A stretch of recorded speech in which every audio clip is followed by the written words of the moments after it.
Hi, this is Larry Hatch, and this is 10 New and Modern Words for Success and Better Communication, Part 4. The first word we have today is a common word, but thought it'd be good to define.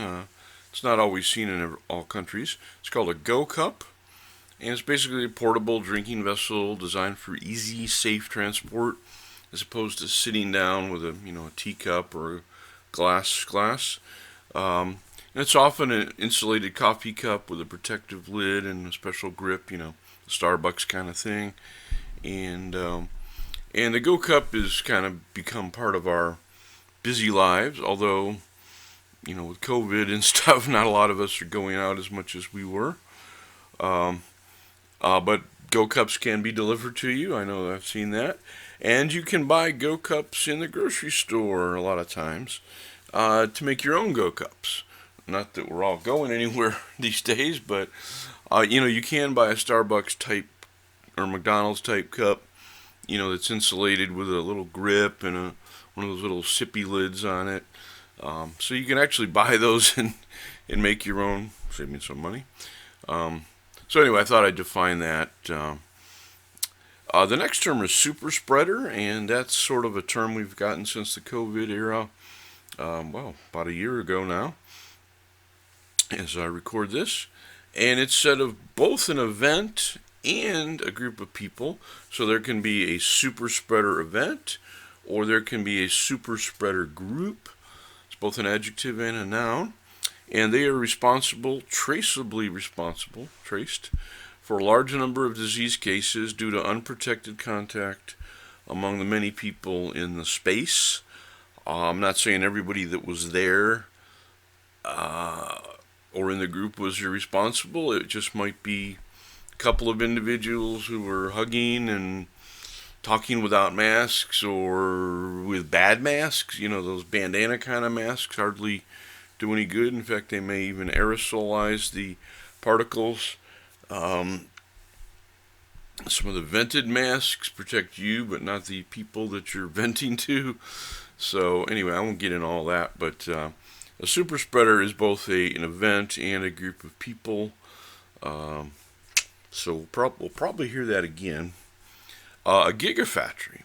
It's a massive industrial factory, often with 1 million or more square feet, and inspired by Elon Musk's Tesla factories, where they produce gigawatts of energy capacity, either gigawatts of battery potential or gigawatts of car potential. And that's, I believe Elon invented that term. Now you could say, I guess that hasn't been trademarked, but anyway, you could say that probably the first gigafactory was the Boeing 747 plant out in Everett, Washington.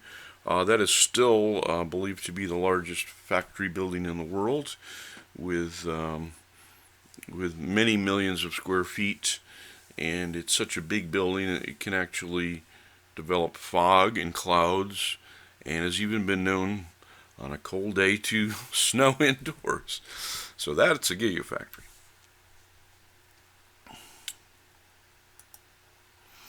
The next term is Zaddy. It's based on the word daddy. It's an older, often gray or silver-haired man, not just any senior guy, but one who's considered at the peak of his wealth, masculinity, wisdom, power, and appeal. Dare we say a powerful male MILF? And I think we know what that means. I won't define that. And MILF is an offensive term to pretty much everyone. But I had to use that to give you a context of it. It's not just any old guy. It's one that's probably fit. Well, you have to be fit. You'd have to be masculine, not flabby like me. He'd want to have power, wealth, physical appeal, and maybe be the best he's ever been. They say 60's the new 30 or something like that. So there's a lot of older men that have accumulated a lot of things and consider themselves at their very best in their silver-haired years. And God, I hope that's the case. The next term is KPI. Stands for Key Performance Indicators. That's a business buzzword, but it's still in wide use. They used to talk about balanced scorecards, which is slightly different, but I think you're hearing KPI a lot more now. And these are the key or major goals, typically a metric or statistical measurement for a company or organization. Organizations have them too. And the typical example would be customer satisfaction. How many customers say they're satisfied as a percentage of those surveyed? How many percentage of customers would recommend our product? And that can be different than being satisfied. Revenue is, well, that's the big one. Customer loyalty. How likely is a customer to reorder or renew a service? Again, that's a percentage too. So those can be key performance indicators. There's literally dozens of them, and most businesses try to keep it down to 10 or 15 on what they call a dashboard. Hey, there's another term, dashboard. Better write that one down. And usually the executives, they'll come in the morning and, hey, have you seen the KPIs? The customer churn is down. And we'll talk about that in a second. One of the popular KPIs is EBIT, which is earnings before income tax, and that's a accounting term, but anybody who's a manager in a business, at least at a higher level, the C level, is going to know about this and have that KPI in his head, because they're going to answer for it, and their performance and bonus are sometimes based on it. I know companies where everybody in the company's bonus is tied to the EBIT. If we make 100% of our goal in EBIT, you get this much. If we make 120%, we get this much. If we make 200%, we get this much. So it's a very important thing. That's the total revenue before taxes and deductions. That's very important because businesses take a lot of deductions. Some big ones pay no taxes, or, well, more or less. And it's computed as revenue minus direct expenses. So let's say you sold $1 million worth of stuff, and your cost of marketing, producing, distributing, and supporting it was $800,000. So your EBIT out of $1 million would be $200,000, your earnings before income tax. Now, you say, oh, so therefore we're going to have to pay taxes on $200,000.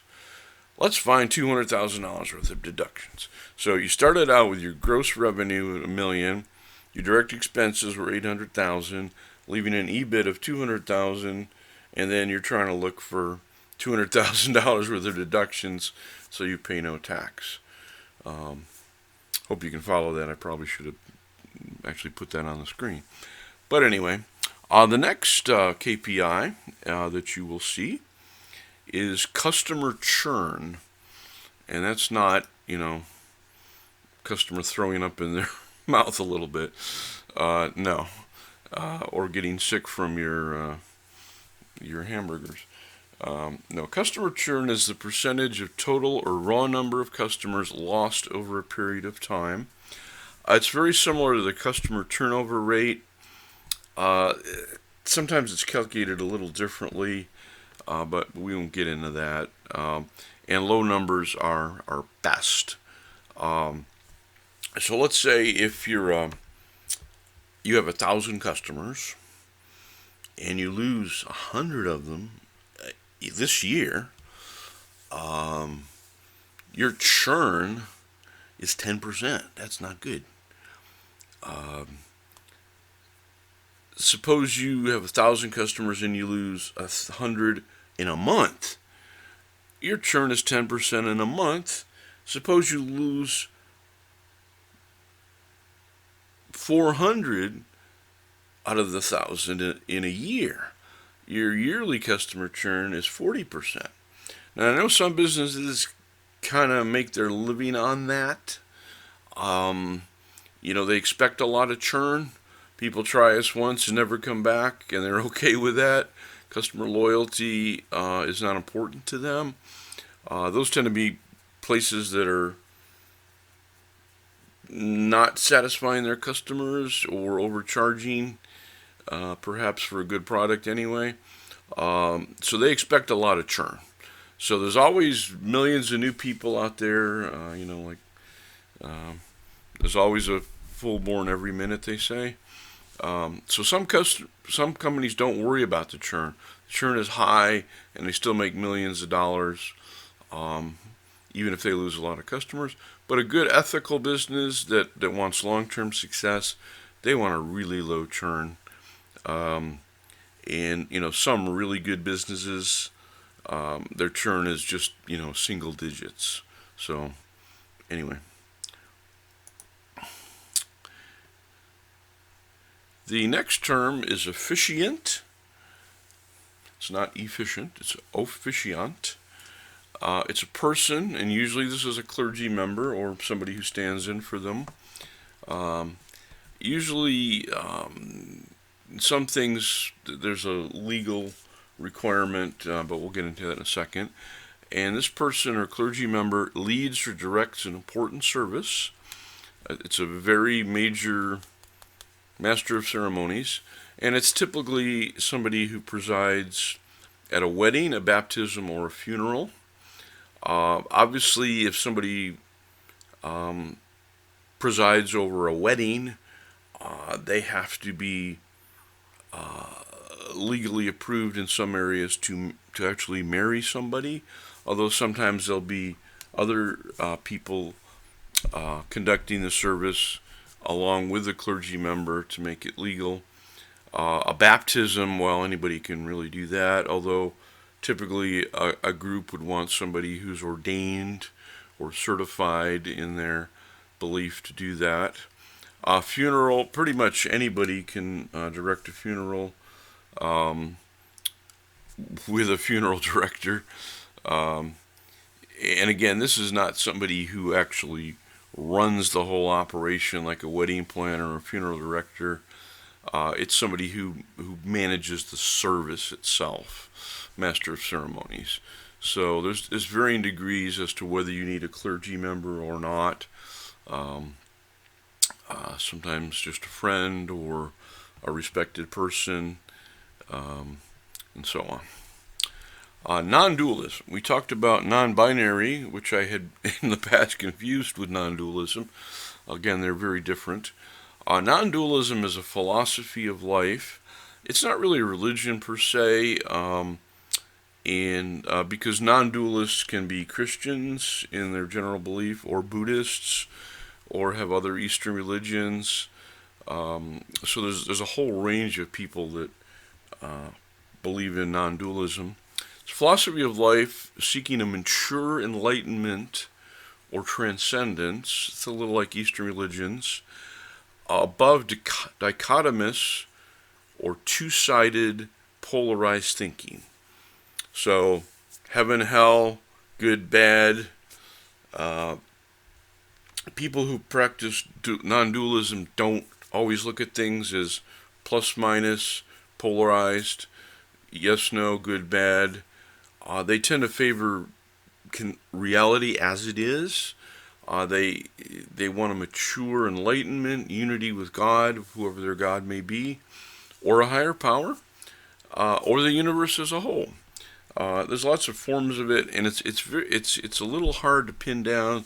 Like I say, there can be Christian non-dualists who seek unity with Jehovah, or God the Father, or Jesus, or Mary, or the saints in a non-dualistic manner. There's others that would pray to Buddha or so on, or a Hindu god, and practice non-dualism. So again, it's very hard to define this. since there's so many variations of it. And I've put in some key phrases here. I may not have done it justice since this is not something that I personally practice, but I do know some individuals that I consulted, and basically they're not looking at heaven or hell or good, bad, or whatever. They're looking at a higher level of enlightenment, transcendence, salvation, if you will. A salvation event would be a transcendence or enlightenment, and they favor things as they are and not a kind of harsh traditional dichotomy. Probably should put dichotomy in there. Anyway, the next term is pansexual, and it's the practicing or accepting all forms of sexuality, not necessarily bisexual, but attracted to all genders and respecting all loving consensual sex acts. A person who's pansexual doesn't have to practice all those things, but they are accepting of sexuality in the broader sense. All sorts of variations, deviations, and so on. They're very open-minded and I was going to say flexible, but that might have the wrong connotation. They're very accepting of all expressions of sexuality, but generally they're attracted to people, not genders, and they have respect for diversity of sexual behaviors and activities, and they may not practice all of them personally or at any given time, but as a whole their life is very open-minded when it comes to sexual issues. Thanks for listening and watching.